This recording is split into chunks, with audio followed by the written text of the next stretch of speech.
అన్నగారు ఏం పేరు మీ పేరు? ఎవరు? సూర్సింగ్పల్లినా? మరి దారి లేదు అని మాజీ కౌన్సిలర్ రమేష్ అంటున్నారు. అందులో నిజమేంటి? దారి ఉందా లేదా మీ పొలం కాడ? దారి లేదు పొలం కాడ. ఆ పక్క చెట్టపల్లి పొలం ఆ పక్క వస్తాడు, ఆ పక్క అట్లా ఆ పక్క ఉండేది. చెట్నేపల్లి పై నుంచి రావాలి. చెట్టపల్లి ఆ పక్క పెట్టి అట్లా రావాలి. అదే దావాలి. ఇక్కడేమి దావలేదు. జగన్ సర్వేరాళ్ళ మీరు అడ్డం వేశారా లేదా? అడ్డం వేయలేదు. మీకు సంబంధం ఉందా లేదా?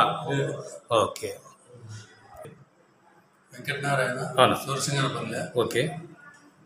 ఈరోజు మాజీ కౌన్సిలర్ రమేష్ ఇచ్చిన దాంట్లో ఫిర్యాదులో అంతా అబద్ధము, ఫేక్. అతనికి ఆ పొలంలో ధర్మాపురం పొలంలో అతనికి సంబంధించి దావ చెట్నేపల్లి నుంచి ఉంది, కానీ ఇక్కడ సూర్యసింగనపల్లి నుంచి దావ లేదు. మా చెట్నేపల్లి పొలం కూడా మా భూమి కూడా దారి సరిగ్గా లేక మేము కూడా ఇబ్బందులు పడుతున్నాము.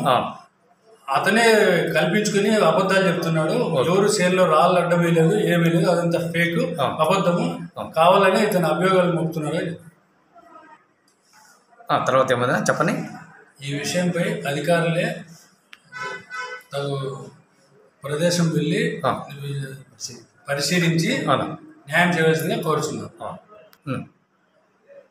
ఇందులో భాగంగా మేము దారికి ఎటువంటి అడ్డంకు వేయలేదు, దారికి ఆక్రమణ చేయలేదు, ఇది నిజం. అంతేగాని ఆక్రమణ చేయలేదు.